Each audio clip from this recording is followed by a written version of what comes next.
하나님 말씀 보시겠습니다. 우리가 함께 은혜 나눌 하나님 말씀은 요한계시록 19장 6절에서 8절까지 말씀입니다. 우리가 함께 나눌 하나님 말씀은 요한계시록 19장 6절에서 8절까지 말씀입니다.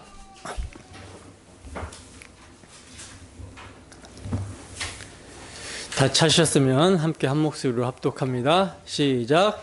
또 내가 들으니 허다한 무리의 음성과도 같고 많은 물소리와도 같고 큰 우레소리와도 같은 소리로 이르되 할렐루야 주 우리 하나님 곧 전능하신 이가 통치하시도다.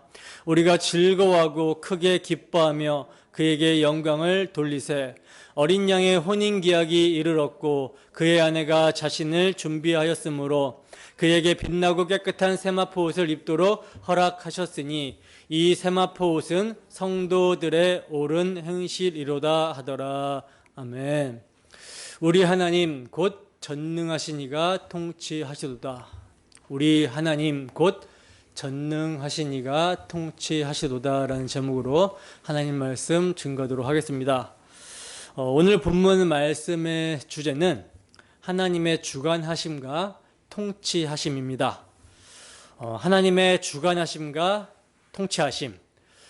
우선 하나님의 주관하심과 통치하심의 개념을 좀 정의를 해야 하는데 여러분들은 주관한다라는 말과 통치한다라는 말이 어떤 차이가 있는지 아십니까?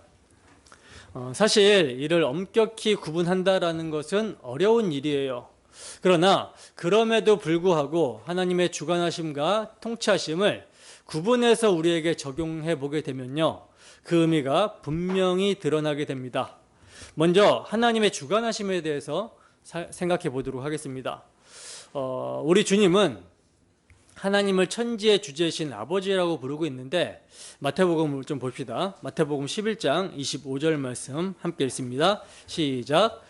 그때 예수께서 대답하여 이르시되 천지의 주제이신 아버지여 이것을 지혜롭고 슬기 있는 자들에게는 숨기시고 어린 아이들에게는 나타내심을 감사하나이다. 아멘. 자, 보시면 예수님은 표적과 교훈을 통해서 당신이 하나님이 보내신 하나님의 아들 그리스도이심, 메시아이심이라는 것을 입증하셨는데 바로 이것을 슬기 있는 자들에게는 숨기시고 어린 아이들에게는 나타내신 하나님을요, 천지의 주제신 아버지라고 부르면서 감사를 하고 있어요.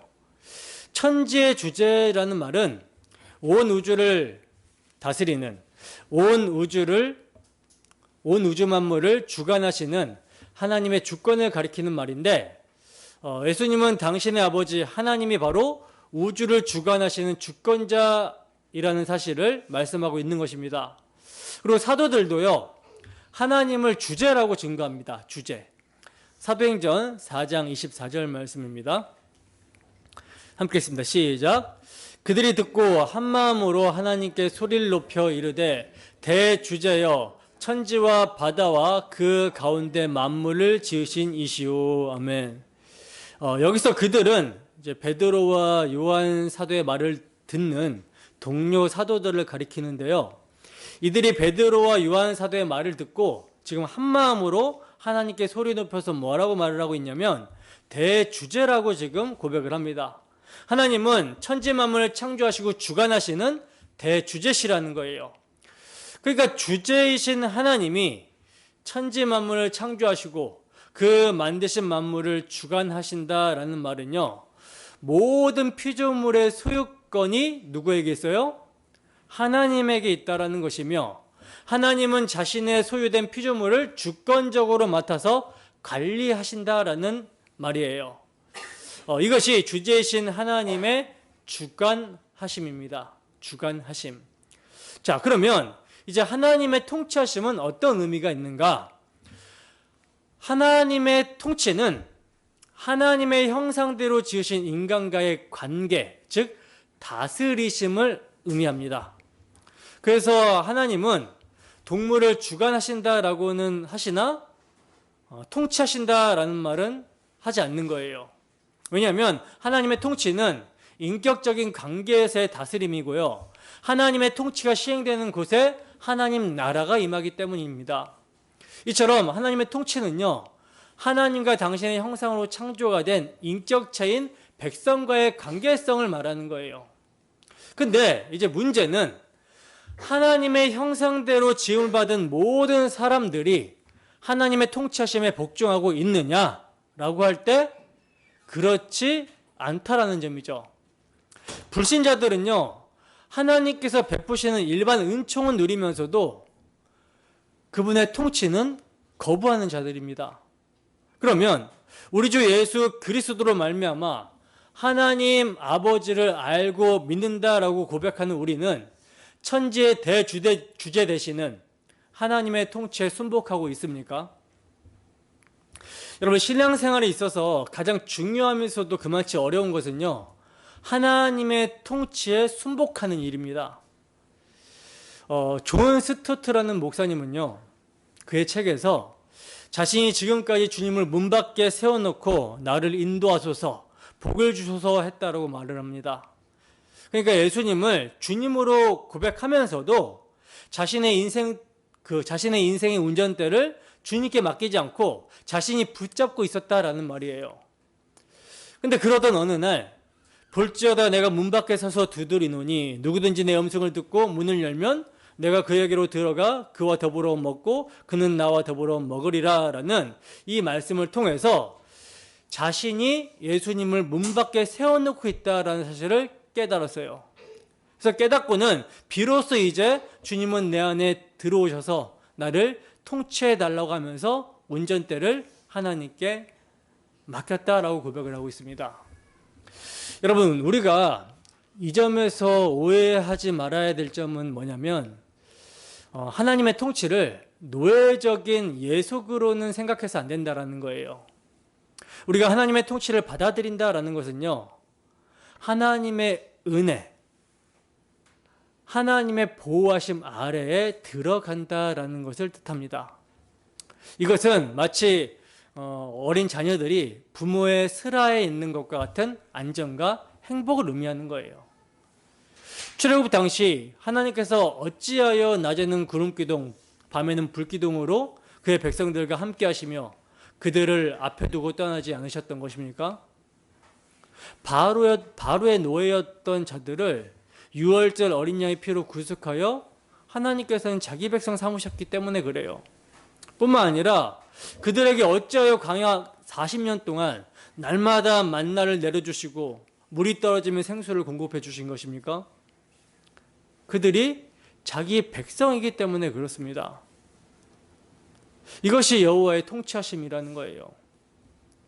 그러면 성경에 최초로 등장하는 하나님의 통치 영역은 어디였는가 하고 묻게 되죠. 이 질문은요, 우리를 창세기 1장에서 3장 말씀으로 인도해 줍니다. 태초에 하나님께서는 먼저 천지 만물을 창조하셨어요. 근데 천지 만물을 창조하셨다라고 해서 그 천지 만물이 하나님 나라는 아니죠. 왜냐하면 하나님과 교제하며 그분의 통치를 받는 백성이 있어야 비로소 나라가 되는 것입니다. 그래서 천지 만물을 창조하시고 나서 하나님과 교제의 대상으로 사람을 지으시고 아담과 하와를 짝지어 주심으로 하나님 나라는 건설이 되었던 거예요. 그렇다면 하나님의 최초의 통치 영역이 어디였는가 하는 것은 분명해지는 것이죠. 어디입니까? 에덴 동산입니다. 여호와 하나님이 동방의 에덴에 동산을 창설하시고 그 지으신 사람을 거기에 두시니라 한 에덴 동산이 최초로 하나님의 통치 영역이 되는 거예요. 그리고 그 하나님의 통치 영역, 에덴 동산의 아담과 하와, 하나님의 백성에게 뭐가 주어지게 되냐면요, 법이 주어지게 됩니다. 법. 왜냐하면 국민과 영토가 있다라고 해서 나라가 아니라 주권, 즉 백성과 교제하며 그 백성을 다스리려면 법이 있어야 되기 때문이라는 거예요. 그래서 그 법이 주어지는 게 창세기 2장 16절에서 17절 말씀입니다. 함께 했습니다. 시작. 여호와 하나님이 그 사람에게 명하여 이르시되 동산 각종 나무의 열매는 내가 임의로 먹되 선악을 알게 하는 나무의 열매는 먹지 말라. 내가 먹는 날에는 반드시 죽으리라 하시니라. 아멘. 자, 보시면 법이 주어지는데 어떤 법이 주어지고 있죠? 에덴 동산에 두신 아담과 하와에게 하나님께서는 금지 명령을 주십니다. 동산 각종 나무의 열매는 내가 임의로 먹어라.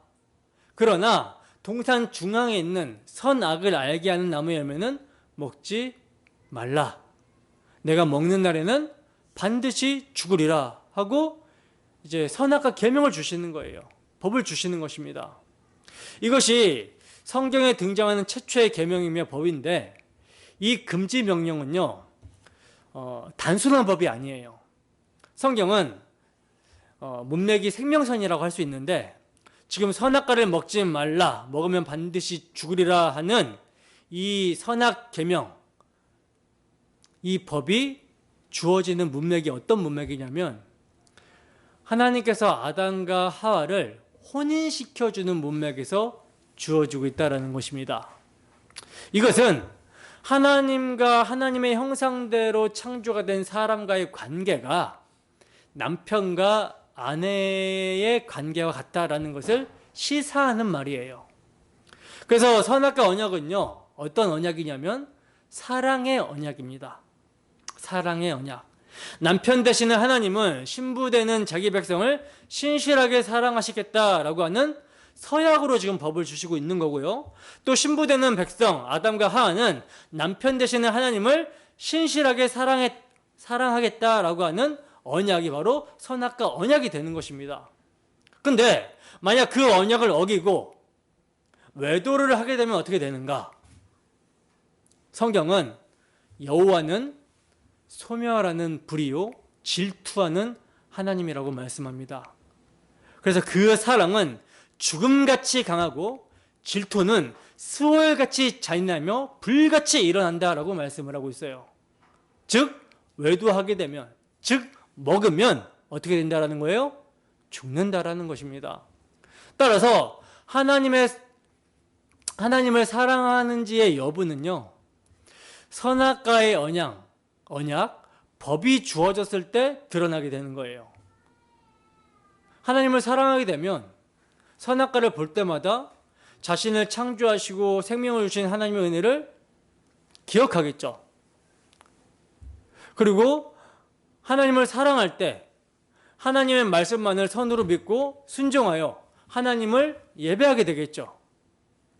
그 행위가 선악과를 먹지 않는 순종의 모습으로, 통치에 순복하는 모습으로 나타나게 되는 것입니다. 따라서 하나님의 통치, 다스리심은 사랑의 언약으로 인한 다스리심이고 통치예요. 근데 아담과 하와는 그 하나님의 통치, 다스리심에 어떻게 반응하죠? 어떻게 반응합니까? 창세기 3장 4절에서 6절 말씀입니다. 함께 읽습니다. 시작.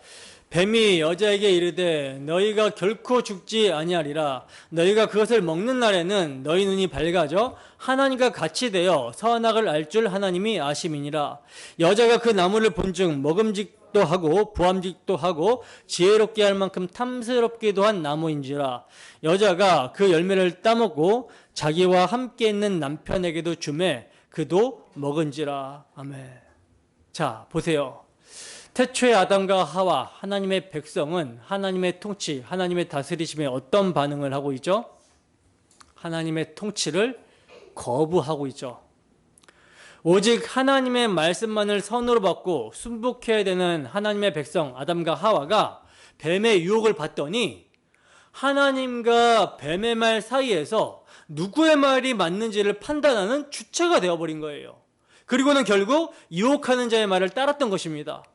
이것을 성경은 뭐라고 하냐면 반역이라고 합니다. 반역. 하나님의 나라란 하나님의 통치가 시행됨을 의미하는데 그 백성의 반역 사건이 일어나게 되자 하나님 나라가 깨지고 말았던 거예요. 그러면 이제 죄악이 세상에 가득했다라고 하는 노아 당시에는 하나님의 통치 영역이 어디였을까요? 창세기 6장 17절에서 18절 말씀입니다. 함께 했습니다. 시작. 내가 홍수를 땅에 일으켜 무릇 생명의 기운이 있는 모든 육체를 천하에서 멸절하리니 땅에 있는 것들이 다 죽으리라. 그러나 너와는 내가 내 언약을 세우리니 너는 내 아들들과 내 아내와 내 며느리들과 함께 그 방주로 들어가고. 아멘. 여러분, 죄악이 세상에 가득했다라고 하는 노아 홍수 당시에 하나님의 통치 영역은요, 하나님의 언약을 믿고 들어간 방주 안만이 하나님의 통치 영역이었던 거예요. 방주 밖은 아니었던 것입니다. 여러분, 노아는 방주를 준비하면서 120년 동안이나 의를 전파했다라고 성경은 증거하고 있거든요. 그러면 하나님의 말씀을 믿고 방주 안으로 들어간 자가 여러분 몇 명입니까? 몇 명이에요? 노아의 식구들을 포함한 겨우 8명입니다. 겨우 8명이에요. 물론 하나님은 밖에 있는 자들도 주관하심으로 심판하셨으나 하나님의 통치 영역은 하나님의 말씀을 믿고 방주 안으로 들어간 방주 안뿐이었다라는 것입니다. 하나님의 통치에 복종한 자, 하나님의 말씀을 듣는 자는 겨우 8명 뿐이었다라는 거예요. 우리는 이 점을 명심해야만 하는 것입니다. 노아 홍수 후에 하나님은 아브라함을 택하시고 그에게 찾아오셔서 내 씨로 말미암아 천하 만민이 복을 받으리라 하고 메시아 언약을 세워주십니다.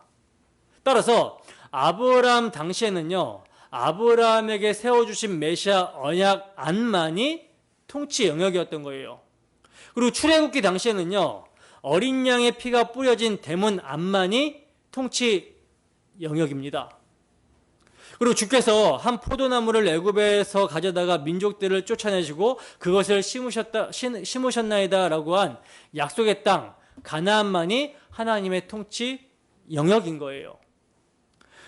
여러분, 하나님은 천지의 주관자이며 대주제시지만 그분의 통치 영역은 내가 땅의 모든 족속 가운데 너희만을 알았나니 라고 하신 선민 이스라엘만 통치 영역이었던 것입니다. 왜? 지금 하나님의 통치 영역은 하나님이 법을 주신 자들에게만 통치가 되고 있는 거예요. 하나님이 아담과 하와 자기 백성에게 사랑의 언약을 주셨죠. 법을 주셨죠. 따라서 아담과 하와에게만 하나님의 통치 영역이 되는 것입니다. 그리고 노아 그 홍수 시에는 하나님께서 노아에게 언약을 세우시죠. 따라서 노아에게 언약을 세우셨기 때문에 그 언약을 믿음으로 방주 안에 들어간 자들만 하나님의 통치 영역이 되는 거예요. 그리고 하나님께서 아브라함에게 메시아 언약을 세워주시잖아요. 따라서 아브라함에게 메시아 언약을 세워주셨기 때문에 그 메시아 언약 안에 있는 자들만 하나님의 통치 영역이 되는 거예요. 그리고 이 아브라함에게 세워주신 메시아 언약이 누구에게? 이스라엘 백성들에게 주어지게 되죠. 그래서 이스라엘 백성들은 아브라함에게 하신 언약 때문에 하나님께서 그들을 유월절 어린 양의 피로 건져내시는 거예요. 따라서 유월절 어린 양의 피로 건져내실 때 유월절 어린 양의 피 아래, 대문 안에, 피가 발려진 대문 안에만 하나님의 통치 영역이 되는 것입니다. 그리고 이스라엘 백성들이 광야를 거쳐서 약속의 땅에 들어갔을 때 성전이 있고 그 성전에 언약궤가 들어가잖아요. 따라서 하나님의 언약이 있는 그곳, 약속의 땅만이 뭐가 되는 거예요? 하나님의 통치 영역이 되는 거예요. 그리고 그 하나님의 언약을 믿는 이스라엘 백성들이 하나님의 통치 영역이 되는 것입니다. 그들에게만 메시아 언약이 주어졌기 때문이라는 거예요. 그런데 모세는요, 죽기 전에 행한 설교에서 내가 오늘 하늘과 땅을 불러 너희에게 증거를 삼노라. 내가 생명과 사망과 복과 저주를 내 앞에 두었은즉 너와 내 자손이 살기 위하여 생명을 택하라, 이렇게 권면을 합니다. 다시 말하면 뭡니까? 하나님의 통치에 복종하라는 뜻이죠. 그런데 하나님의 통치 영역이었던 구약 교회는 어떻게 반응을 하죠? 어떻게 반응을 했습니까? 호세아서 6장 7절 말씀입니다. 함께 읽습니다. 시작. 그들은 아담처럼 언약을 어기고 거기에서 나를 반역하였느니라. 아멘. 보시면 하나님의 통치 영역이었던 그들, 즉 구약 교회는 아담처럼 언약을 어기고 거기서 하나님을 반역했다라고 말씀합니다. 하나님께서는 선지자를 통해서 우상 숭배에 대해서 그들에게 그토록 경고하셨으나 그들은 아담처럼 하나님의 통치에 반역을 했던 거예요. 그 결과 어떻게 되죠? 이스라엘 백성들은 바벨론으로 추방당하게 되죠. 포로로 끌려가게 됩니다. 예루살렘의 멸망을 목격한 에레미야 선지자는 그의 선지서에서 반역이라는 말을 14번이나 기록을 하고 있는데 에레미야서 11장 9절에서 12절 말씀입니다. 함께 읽습니다. 시작. 여호와께서 또 내게 이르시되 유다인과 예루살렘 주민 중에 반역이 있도다. 그들이 내 말 듣기를 거절한 자기들의 선조의 죄악으로 돌아가서 다른 신들을 따라 섬겼은즉 이스라엘 집과 유다 집이 내가 그들의 조상들과 맺은 언약을 깨뜨렸도다. 그러므로 나 여호와가 이와 같이 말하노라. 보라, 내가 재앙을 그들에게 내리니 그들이 피할 수 없을 것이라. 그들이 내게 부르짖을지라도 내가 듣지 아니할 것인즉 유다 성읍과 예루살렘 주민이 그 분향하는 신들에게 가서 부르짖을지라도 그 신들이 그 고난 가운데서 절대로 그들을 구원하지 못하리라. 아멘. 보세요. 이스라엘 집과 유다 집이 여호와께서 그들의 조상과 맺은 언약을 깨뜨렸다라고 그러죠. 그들이 하나님의 통치를 거부하고 다른 신을 따라가며 섬겼다라고 말씀합니다. 이것을 성경은 반역이라고 하고 있는 거예요. 에레미야서 7장 4절에서는요. 반역한 그들을 향해 뭐라고 말씀하고 있냐면 너희는 이것이 여호와의 성전이라 여호와의 성전이라 여호와의 성전이라고 하는 거짓말을 믿지 말라고 하십니다. 더욱더 두려운 건 뭔지 아십니까? 하나님께서 이스라엘을 향하여 나는 내 대적이라고 말씀하신다라는 점이에요. 여러분, 유월절 어린 양의 피로 구속하셔서 너희로 내 백성 삼았다라고 하신 이스라엘, 자기 백성을 향해서 나는 내 대적이라고 하실 수밖에 없으신 하나님의 마음이 어떨지 여러분들 생각해 보셨습니까? 이것을 여러분 생각해 보시기 바랍니다. 예배는 하나님과의 교제인데 구약 성경 마지막 책인 말라기 1장 10절 말씀을 보면요. 말라기 1장 10절 함께 읽습니다. 시작. 만군의 여호와가 이르노라. 너희가 내 제단 위에 헛되이 불사르지 못하게 하기 위하여 너희 중에 성전문을 닫을 자가 있었으면 좋겠도다. 내가 너희를 기뻐하지 아니하며 너희가 손으로 드리는 것을 받지도 아니하리라. 아멘. 여러분, 자기 백성 삼은 이스라엘 향하여 하나님께서는 너희 중에 성전문을 좀 닫을 자가 있으면 좋겠다라고 하십니다. 그 원인이 여러분 무엇입니까? 예배 의식은 행하고 있는데 그들이 제사를 안 드린 게 아니에요. 제사 열심히 드렸습니다. 열심히 제물을 갖다 바쳤어요. 예배 의식은 행하고 있는데 뭘 망각해버려서요? 제사의 의미, 메시아 언약의 의미를 망각해버리고 하나님의 통치는 복종하지 않고 반역했기 때문이라는 거예요. 그러나 하나님의 구원 계획이 그들의 반역으로 무산됩니까? 무산된 것이 아닙니다. 노아 홍수 때에도 겨우 8명을 남겨주신과 같이 이스라엘이여 내 백성이 바다의 모래 같을지라도 남은 자만 돌아오리니 하고 남은 자를 통해서 여자의 후손을 보내셔서 뱀의 머리를 밟으리라고 하신 구원 계획을 이루어 오셨던 거예요. 그리고 드디어 때가 찬 경륜 가운데 아들을 보내주셨습니다. 그리고 그 아들을 화목제물로 십자가에 내어주심을 통해 뱀의 머리를 밟아 심판하시고 택하신 자들을 구원하시는 구원 계획을 이루셨다라는 거예요. 그러면 이제 신약시대의 하나님의 통치 영역은 어디가 되는가? 어디가 되는 것입니까? 하나님의 아들이 피 흘려 사신 교회가 되는 것입니다. 내가 이 반석 위에 내 교회를 세우리니 라고 하신 교회가 하나님의 통치 영역이 되는 거예요. 그들에게 뭐가 있어요? 언약이 있는 거죠. 그런데 초대교회인 라오디게아 교회를 향해서 우리 주님께서 뭐라고 말씀하시냐면 내가 문 밖에 서서 두드리노니 라고 하십니다. 이것은 무엇을 말해주는 것이죠? 지금 초대교회 라오디게아 교회가 주님의 통치에 복종하지 않았다라는 명백한 증거를 말씀해주고 있는 것이죠.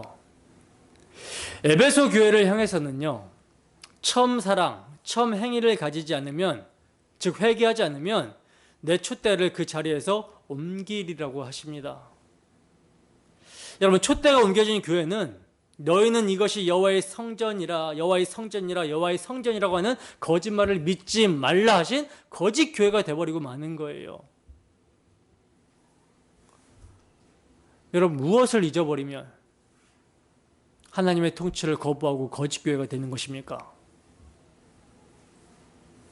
교회의 정체성, 자신이 어떤 존재이며 하나님으로부터 어떤 은혜를 받았는지의 십자가 복음, 대속의 사랑을 잊어버리면 교회는 그 마음이 교만해지고 부유해져서 행위는 난무하나 예배는 열심히 드린다고 하나 거짓 교회가 되고 마는 거예요. 그러면 이제 한국 교회와 나 자신을 돌아볼 차례입니다. 중요한 점은요, 건물이나 숫자에 있는 것이 아니라는 거예요.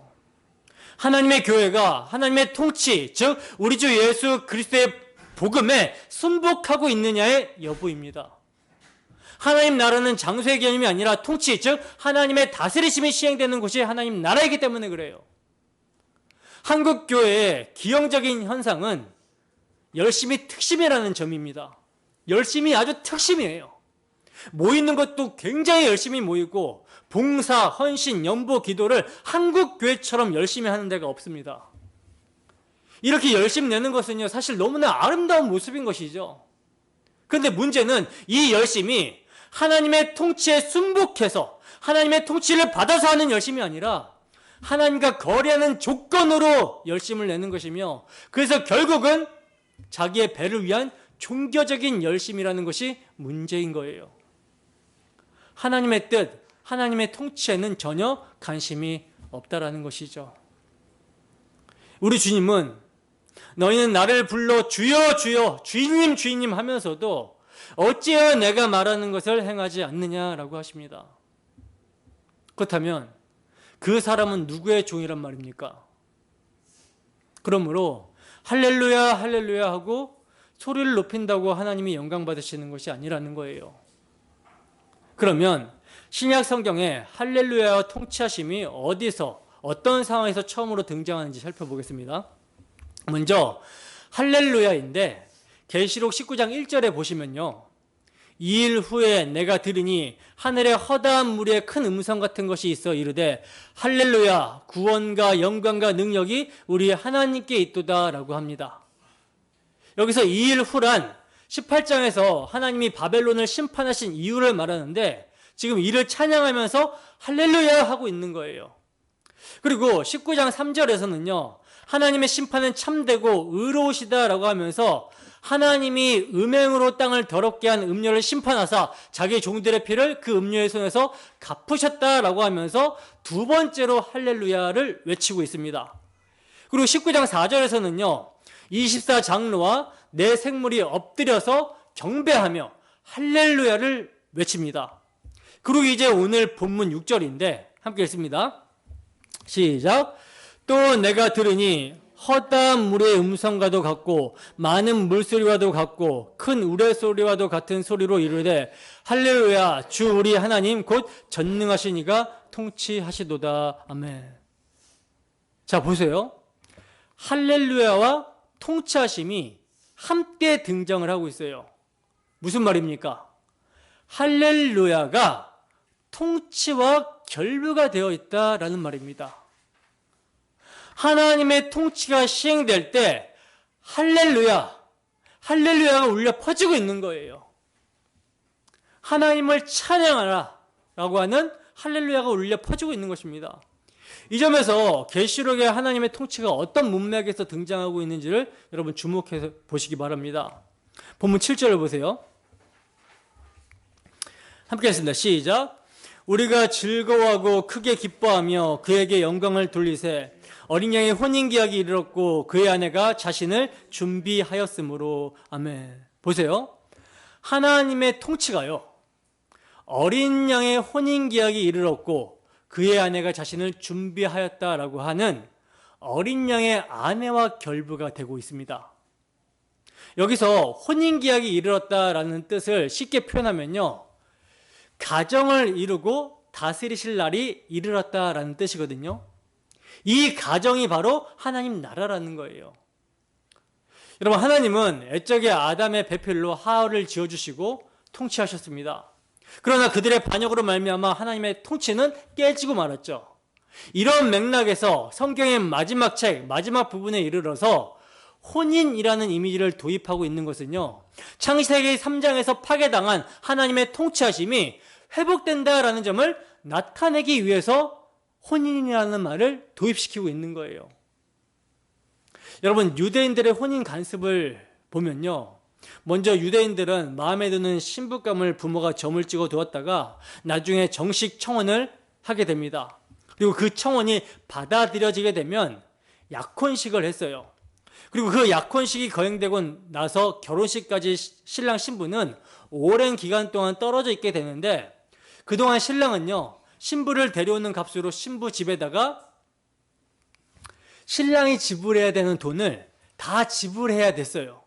만약 그 지불금이 모자랄 때는 육체적인 노동을 해서라도 다 갚아야 신부를 데려올 수가 있었습니다. 그렇게 이제 그 신부에게 지불해야 될 지불금이 다 지불되게 되면 그때 이제 신랑은 부모도 당당히 신부의 집으로 가서 신부를 데려다가 자기 집에서 혼인잔치를 하게 되는 거예요. 근데 만약 그 정혼 기간 동안에 신부가 정혼한 신부로서 정숙치 못한 행동을 하는 것이 신랑에게 알려지게 되면 신랑은 언제든지 그 약혼을 파기할 수가 있었는데, 바로 지금 요한 사도는 그 유대인들의 혼인 간섭을 구속사를 설명하는 도구로 사용하고 있는 거예요. 여러분, 하나님께서는요, 창세전에 당신과 교제하며 당신의 통치를 받는 자기 백성, 자기 신부를 가지시기로 작정을 하셨습니다. 이게 창조 경륜이라고 그랬죠. 근데 그분의 신부될 자기 백성을 하나님께서는 로봇으로 창조한 것이 아니라 하나님의 형상으로 인격을 가진 존재로 창조를 하실 것이기 때문에 그 자기 백성, 자기 신부가 반역할 것을 아셨어요. 그러나 그들이 반역한다 할지라도 하나님께서는 자기 백성을 가지시겠다라고 작정하신 뜻을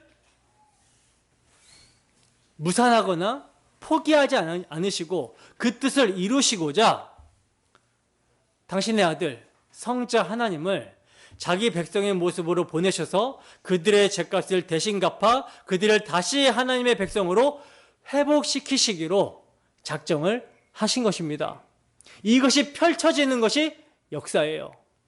그래서 아버지는 아들에게 창세전에 택하신 당신의 백성을 신부로 주셨고요, 역사 속에서 그 자기 백성이 타락하자마자 신랑을 보내주심으로 범죄한 자기 백성의 죄값을 갚아주시겠다라고 약속을 하신 것입니다. 그게 원복음이죠. 원복음이에요. 내가 너로 원수가 되게 하고 너의 후손과 여자의 후손과 원수가 되게 할 것이다. 여자의 후손은 내 머리를 상하게 할 것이요, 너는 여자의 후손의 발꿈치를 상하게 할 것이다. 이게 여러분 원복음입니다. 원복음으로 약속을 해주신 거예요. 여자의 후손으로 내 백성의 죄값을 갚을 신랑을 보내주시겠다 약속을 하신 것입니다. 그리고 때가 찬 경륜 가운데 그 약속대로, 하나님께서 하신 그 약속대로 예수님은 자기 백성의 신랑으로 오셔서 그 신부의 몸값으로 지불해야 할 지불금을 치르신 거예요. 그 신부의 몸값은요, 정확하게 율법이 요구하는 생명의 속전 은 30입니다. 예수님은 은 30에 팔려서 신부를 대신해서 몸값을 치르신 거예요. 나아가 그 속전이 의미하는 신부의 죄값을 신랑이신 주님은 십자가에서 흘리신 자기 피로 치르신 것입니다. 그래서 예수님은 십자가로 다 이루신 거예요. 그러므로 역사 속에 있는 자기 신부를 모두 찾아서 신랑 예수 그리스도께서 십자가로 이루신 속전값을 적용하게 되면 그때의 예수님은 다시 오시게 되고 잠자는 자들이 다 일어나서 어린 양의 혼인잔치가 일어나게 되는 것입니다. 하나님의 통치가 완전히 회복이 되고 거기서 할렐루야가 외쳐지게 되는 거예요. 이 일이 여러분 역사를 살아가는 우리에게는요 장차 올 영광으로 우리가 바라보게 되지만 시공을 초월하신 하나님께서는 이미 이루어진 일로 보시는 것입니다. 그래서 계시록 21장 10절에서는 이리 오라 내가 신부 곧 어린 양의 아내를 내게 보이리라 하시면서 하늘에서 내려오는 거룩한 성 예루살렘을 보이고 계신 것입니다. 우리 주 예수 그리스도의 십자가 대속으로 하나님께서 통치하시는 하나님 나라가 회복되었다라는 것을 보여주신 거예요. 그게 여러분 계시록입니다. 그렇다면 주 예수님 다시 오셔서 어린 양의 혼인계약이 차기까지 어린 양의 신부인 교회는 어떻게 살아야 되는가? 본문 8절입니다. 함께 했습니다. 시작. 그에게 빛나고 깨끗한 세마포 옷을 입도록 허락하셨으니 이 세마포 옷은 성도들의 옳은 행실이로다 하더라. 아멘.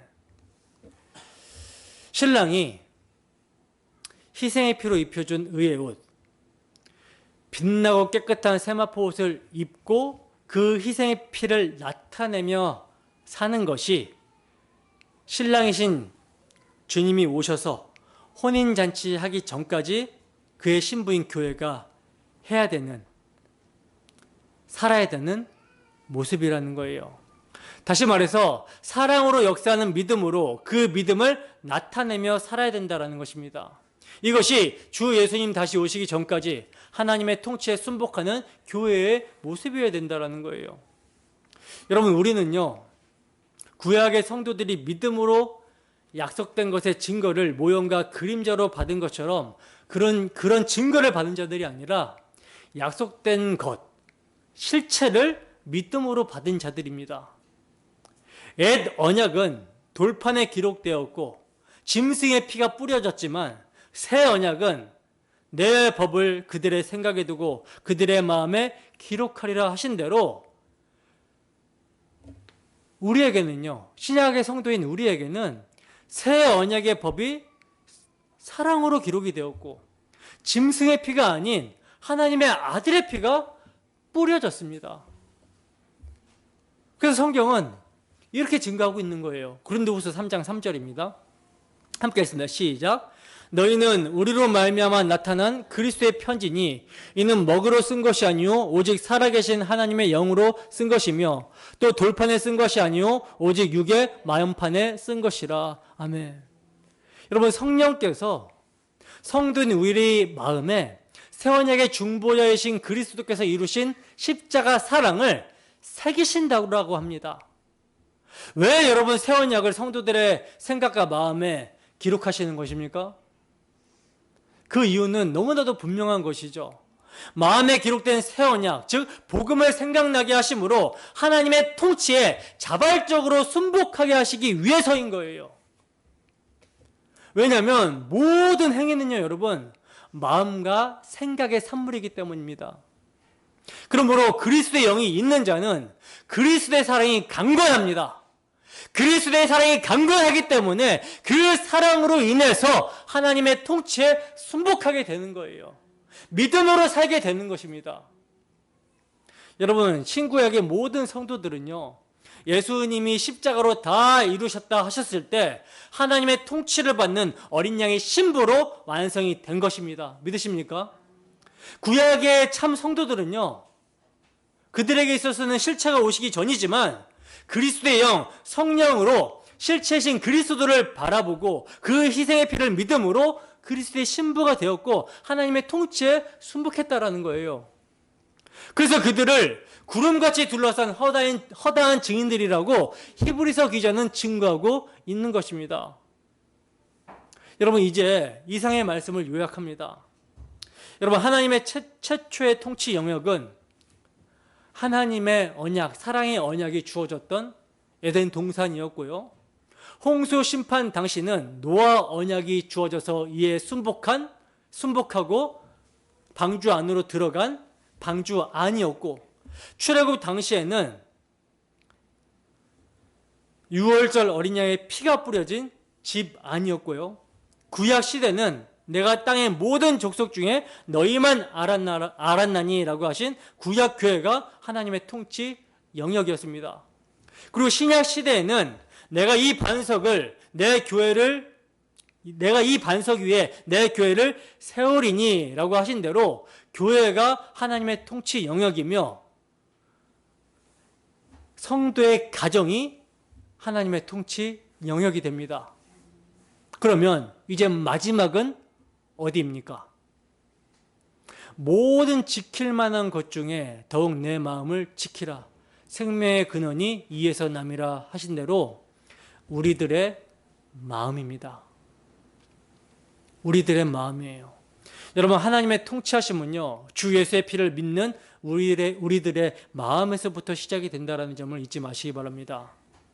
그렇다면 오늘날 주여 주여 하면서도 하나님의 통치하심에는 무관한 그 원인이 분명해지는 것이죠. 무엇 때문입니까? 첫째, 마음의 새 언약, 즉 복음이 기록되지 않았기 때문입니다. 이것은 성도들의 마음에 새 언약이 기록이 되도록 무엇보다 먼저 그리고 자주 복음을 전해주지 않는 설교자의 책임이에요. 둘째는 복음이 전해지는데도 때마다 일마다 어떻게 하는 것이 하나님의 뜻이며 하나님을 기쁘시게 하는 것인가를 생각하지 않기 때문입니다. 그러니까 복음을 듣는 것으로 끝나버리는 거예요. 복음을 자신의 삶에 실제로 적용해서 그 말씀을 실제로 순복해서 살아내야 되는데 그렇지 않고 복음을 듣고 끝내버려서 그런 것입니다. 이것은 누구의 책임입니까? 성도 개개인, 성도 자신의 책임입니다. 여러분, 복음은요, 우리의 모든 삶에서 적용이 되어야 되는 실제입니다. 이 복음이 적용이 될 때 하나님의 통치에 순복할 수 있는 거예요. 하나님은요, 무엇을 가지고 통치하시냐면 언약을 가지고 통치하십니다. 근데 그 언약을 누가 이루셨어요? 예수님이 십자가에서 자기의 피로 테텔레스타이 다 이루셨다라고 하셨습니다. 그 언약의 핵심은 뭐다? 사랑이에요. 그래서 예수님은 내가 너희를 사랑한 것 같이 너희도 서로 사랑하라고 하셨고 너희가 내 계명을 지키라고 하셨습니다. 그 계명 지킴이 뭐예요? 사랑입니다. 어떤 사랑입니까? 세상에서 말하는 사랑이 아니에요. 십자가 사랑이 마음에 새겨진 자로서 그 사랑을 나타내라는 것입니다. 그래서 우리가 형제를 위해서 목숨을 버릴 수도 있는 거예요. 어떤 사랑 때문에? 주 예수가 십자가로 이루셔서 우리에게 새겨놓으신 사랑으로 인해서. 때문에 여러분들은 여러분들의 삶에서 여러분들이 맞닥뜨리는 상황과 환경에서 십자가의 통치 원리를 기억하고 그 십자가 앞에 서서 자기를 부인하며 그 사랑을 나타내야 하는 것입니다. 이게 하나님의 통치에 순복하는 거예요. 교회에서 그것을 훈련해야 되는 것이고 교회 밖에서 여러분들의 삶에서 그것을 훈련해야 되는 것입니다. 결론입니다. 사랑하는 성도 여러분, 때마다 일마다 여러분의 마음에 기록된 새 언약, 우리 주 예수 그리스도의 십자가 복음, 대속의 복음을 생각하시기 바랍니다. 그리고 결단하시기 바랍니다. 여러분들이 복음에 합당하게 행하여 하나님의 통치에 순복하게 될 때 할렐루야가 울려 퍼지게 되어 하나님께서 영광을 받으시게 된다라는 점, 이것을 잊지 마시기 바랍니다. 이것이 하나님의 주관하심과 통치하심입니다. 찬양하고 함께 기도하겠습니다.